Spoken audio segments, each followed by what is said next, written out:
Hello दोस्तों, कैसे हैं आप सभी। स्वागत है आप सभी का आपके अपने यूट्यूब चैनल मेंटर दिव्या पर, जहां पर स्पेशली बिगनर्स के जो भी डाउट होते हैं, एग्जाम्स की जो तैयारी से रिलेटेड डाउट होते हैं, वो मैं बिल्कुल जेन्युइन और प्रैक्टिकल तरीके से सॉल्व करती हूँ। हाँ, कुछ दिनों से मैं रेगुलर वीडियो नहीं डाल पा रही हूँ बिकॉज अभी क्या है, रिजल्ट आया था तो मुझे मतलब 10-12 दिन ही मिले हैं अब हमको। और देखो, अभी कुछ नया पढ़ने का टाइम तो नहीं है, बट जो हमने पढ़ पढ़ लिया है ना, उसे एकदम क्यूमुलेटिव इकट्ठा करने की ज़रूरत है। इकट्ठा करना मतलब जैसे हमारे माइंड में मैप बनाने की ज़रूरत है कि हाँ भाई, ये कंप्लीट हो गया है, इसको अच्छे से रिवाइज़ करना। और रिवाइज़ उस तरीके से करना है, चाहे हमारा जो सिलेबस है ना वो 50% हुआ है, बट वो 50% ऐसे होना चाहिए कि वहाँ जब एग्ज़ाम में आएगा ना, तो हम उसे इम्प्लीमेंट कर पाएँ और अच्छे से परफॉर्म कर पाएँ। वो मेंस का एग्ज़ाम है, तो एग्जामिनर चाहे ना तो ऐसे क्वेश्चन भी दे सकता है जहाँ पे अगर उसने सोच लिया ना कि इस जो पूरा 100% जो एग्ज़ाम है उसका बच्चे 10% ही अटेम्प्ट कर पाए, तो हम 10% ही अटेम्प्ट कर पाएंगे। क्योंकि यहाँ पे उसके पास अपॉर्चुनिटी होती है। वो चाहे जैसे पेपर का पैटर्न मतलब कि उसको मॉडिफाई कर सकता है, मोल्ड कर सकता है, मतलब क्वेश्चन के पैटर्न को किसी प्रकार के नए क्वेश्चन बना सकता है। तो मैं सिर्फ इसीलिए ये वीडियो बना रही हूँ, क्योंकि कुछ बच्चे ऐसे भी होंगे जो पहली बार मेंस दे रहे हैं। तो मैं ये बताना चाह रही हूँ कि ज़्यादा सोचना नहीं है, ज़्यादा ओवर थिंकिंग नहीं करनी है। ये लास्ट टाइम चल रहा है यहाँ पर, मतलब कि हमको ज़्यादा सोचना नहीं है और ज़्यादा सोचने का हमारे पास टाइम भी नहीं है। किसी का एग्ज़ाम 10 अप्रैल को होगा और किसी का 12 अप्रैल को होगा है। बस इतना करना है कि दिन को 2 स्लॉट में डिवाइड कर लीजिए, 50-50 में डिवाइड कर लीजिए। एक जो स्लॉट है उसमें हमें ना रिवीजन करना है, जिसमें हम करंट अफेयर्स का रिवीजन कर सकते हैं। क्योंकि अब बीच में हमारे पास 8 ही दिन बचे हैं। 10 अप्रैल को एग्ज़ाम है तो 9 को तो हम ट्रैवलिंग करेंगे। बचे 8 दिन हमारे पास, वो भी आज के दिन को गिन के। तो 8 दिन बचे हैं, उसमें हम ना एक स्लॉट में तो हमारी करंट अफेयर्स है उसको रिवाइज़ करेंगे, क्योंकि उसको रिवाइज़ करना भी ज़रूरी है। हो सकता है अगर वहाँ करंट अफेयर्स हमारी सटीक तरीके से बैठ जाती है तो वहाँ पे हम थोड़ी बहुत मार्क्स का एज ले सकते हैं। लेकिन हाँ, ये करना बिल्कुल गलत होगा कि आप दिन भर ही करंट अफेयर्स पढ़े जा रहे हैं, ऐसा नहीं है। इंग्लिश भी एक सब्जेक्ट है, क्वांट भी है, रीजनिंग भी है, हमें उन्हें भी पढ़ना है। तो एक स्लॉट में हम करंट अफेयर्स का रिवीजन करेंगे और एक स्लॉट में हम इंग्लिश को पढ़ेंगे, क्वांट को पढ़ेंगे और रीजनिंग को पढ़ेंगे। हाँ, अब ऐसा कर सकते हैं हम, जैसे हमारे पास 9 दिन हैं तो कम से कम 3 से 4 मॉक लगाएंगे। तो एक दिन हम मॉक लगा लेंगे और दूसरे दिन, अब जैसे मॉक लगाया तो हमने उसको एनालिसिस किया, तो हम कागज़ पे लिख लेंगे कि क्या क्या वीक है। जैसे कि इनपुट आउटपुट है, अगर हम उसका पैटर्न करेक्ट नहीं कर पा रहे हैं तो हम उसके मतलब लिख लेंगे एक कागज़ पे कि इनपुट आउटपुट है भाई, इसके आज हमें 10 से 15 सेट लगाने हैं, ताकि हमारे एक पैटर्न है ना वो माइंड में सेट हो जाए। कभी कभी हम एल्जेब्रिक जो क्वाड्रेटिक इक्वेशन होती है मुझे सॉल्व नहीं कर पाते, तो उसे लिख लीजिए कागज़ पे कि भाई हाँ, इसको हमें कवर करना है। इस प्रकार से हम हमारे वीक टॉपिक को लिखते चलेंगे और मॉक लगाया, फिर एनालिसिस करने के बाद जो टाइम बचा, एक स्लॉट में जो टाइम बचेगा हमारे पास, हम उस वीक टॉपिक पे काम कर लेंगे, ठीक है। और सबसे अर्जेंट और इम्पोर्टेंट बात यह है कि करंट अफेयर्स का रिवीजन तो हमें करना ही है, और उसके अलावा जो वीक टॉपिक है हमें उन पर काम करना है। और उसके अलावा एक और इम्पोर्टेंट काम है जो हम नहीं छोड़ सकते, दिन भर में एक डेली हमें एक इंग्लिश का सेक्शनल मॉक लगाना ही लगाना है। अब देखिए, मैं आपको समराइज़ कर देती हूँ कि एक्चुअल में क्या है, मेरे पास इतने सारे कमेंट आ रहे हैं बिगनर्स के और मेरा फ़र्ज़ बनता है कि मैं उनको गाइड करूं।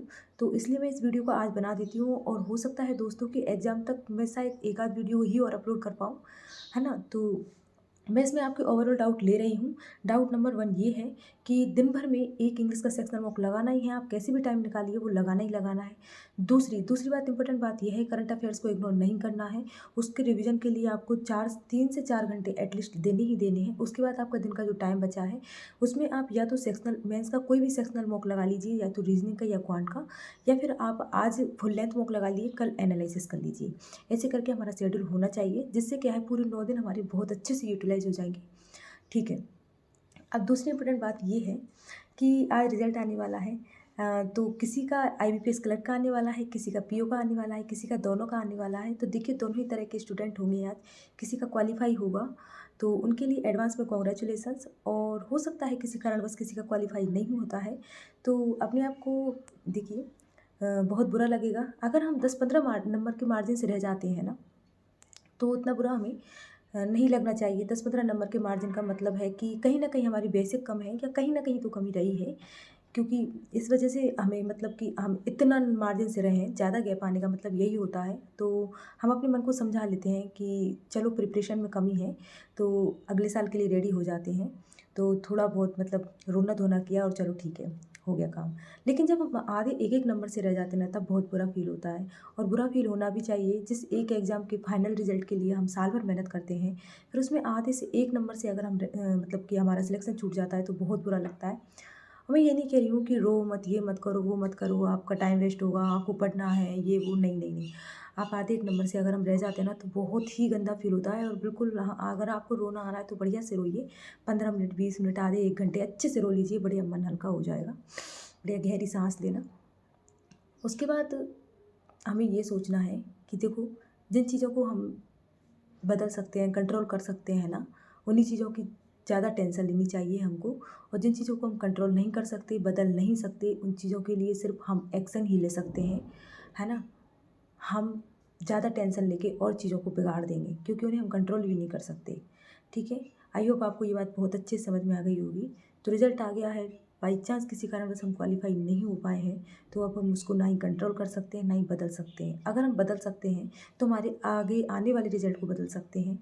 तो बस बढ़िया से खूब टेंशन लिया, टेंशन ले लेके बढ़िया रो लिए, आधे घंटे रो लिए, 1 घंटे रो लिए, बढ़िया से हाथ पैर धोइए, मुँह धोइए, अच्छे से मस्त चाय पीजिए, कॉफ़ी पीजिए, फैमिली के साथ बैठिए थोड़ी देर। उसके बाद पढ़ना तो पड़ेगा। अगर हम नहीं पढ़ेंगे तो हमारे साथ वाला जो बच्चा है वो पढ़ पढ़ ले, मतलब आगे निकल जाएगा, क्योंकि यही सच्चाई है। हम बोलते हैं ना कि हमारा कंपटीशन अपने आप से है। अपने आप से कंपटीशन होता है, लेकिन हमारा कंपटीशन अपने आप से किस तरीके का होता है? उस तरीके का होता है जैसे कि आज जो जिस जगह पे हम हैं ना, तो हमें थोड़ा-सा आगे खिसकना है, मतलब अपने आप में इम्प्रूवमेंट करना है ना? तो इम्प्रूवमेंट, मतलब इम्प्रूवमेंट का जो मतलब कि तरीका वो होता है, एक फील्ड होता है ना? उसमें हमारा अपने आप से कॉम्पिटिशन होता है। लेकिन एक्चुअल सिलेक्शन के लिए जो कॉम्पिटिशन है ना, वो हमारे साथ वाले ही बच्चों से है। अगर हम इन सब चीज़ों में टाइम वेस्ट करते रहेंगे, मेरा क्यों नहीं हुआ, मेरे साथ ही क्यों होता है ऐसा, मैं इतने सालों से तैयारी कर रहा हूँ या कर रही हूँ, इसको तो 1 साल हुए हैं, इसका सिलेक्शन हो गया, मुझे 2 साल हो गए, 3 साल हो गए, मेरा रिजल्ट ही नहीं आ रहा। तो ये सब सोचते रहेंगे तो फिर से टाइम निकल जाएगा। ये सब नहीं सोचना है। और बुरा लगना एक अच्छा साइन होता है ना? क्यों? क्योंकि बुरा तभी लगता है जब हम किसी अच्छे के लिए काम कर रहे होते हैं, है ना? तो अच्छा रिज़ल्ट बुरे लगने के बाद ही आता है। बुरा लगना चाहिए। बुरा उन लोगों को नहीं लगता जिन्होंने ना ही 100% एफर्ट्स लगाए, तो वो सोच लेते हैं कोई बात नहीं, हमने इतना ही दिया था, इतना रिज़ल्ट आ गया। लेकिन जितना ज़्यादा हमें बुरा लगता है ना, उतनी ही ज़्यादा हमने मेहनत की है, इसका मतलब ये है। और हम हमारे मतलब जो सक्सेस होती है ना, हमारी सफलता के हम उतने ही करीब हैं।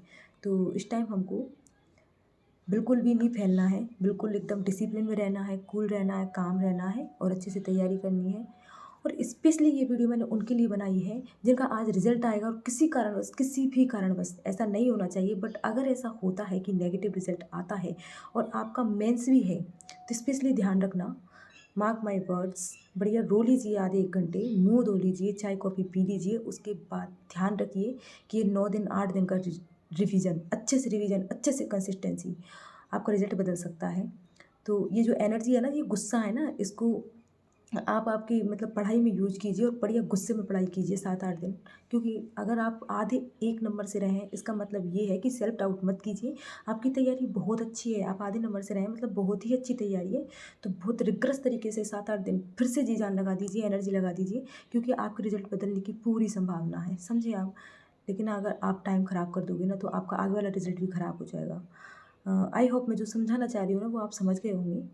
तो देखिए, अगर हमने डिसाइड किया था कि हम बैंकर बनेंगे, तो जर्नी की शुरुआत जिस दिन हमने की थी ना, तो अब हम उसी दिन रुकेंगे जिस दिन हमारा रिजल्ट पॉजिटिव होगा। उसके बीच में हम फेल हों, पास हों, 1 नंबर से रहें, 10 नंबर से रहें, डज़न्ट मैटर। जब तक एग्ज़ाम देना है और तब तक एफ़र्ट्स लगाने हैं, जब तक हमारे हाथ में जॉइनिंग लेटर नहीं आ जाता है। ठीक है? तो बस यही मेरे चैनल का नाम है और यही मेरा उद्देश्य है। दोस्तों, मैं भी तो आपके साथ पढ़ रही हूँ, मेरे को आज किसी भी रिजल्ट का वेट नहीं है, पर मैं बहुत अच्छे से समझ सकती हूँ। ठीक है? तो बढ़िया से पढ़िए, बहुत अच्छे से पढ़िए। अगर आपके डाउट है तो कमेंट सेक्शन में ड्रॉप कर देना। हो सकता है मैं रेगुलर वीडियो ना ला पाऊँ, लेकिन मैं आपके जो भी डाउट है ना, मैं कमेंट को पढ़ पढ़ लूँगी टाइम निकाल के, और पढ़ने के बाद मैं फिर से कोई एक दिन निकाल के आपके जितने भी डाउट हैं उनको अच्छे से इन डिटेल कवर कर दूँगी। और अगर आप चैनल पर नए हैं तो दोस्तों, आप मेरे पे भरोसा करके चैनल को सब्सक्राइब कर सकते हैं, और आपके जो भी डाउट है कमेंट सेक्शन में ड्रॉप कर देना। मैं उनको बहुत ही तसल्ली से और आराम से इन डिटेल कवर कर दूँगी। अच्छे से पढ़िए और दिन का यूटिलाइज़ कीजिए। Thank you.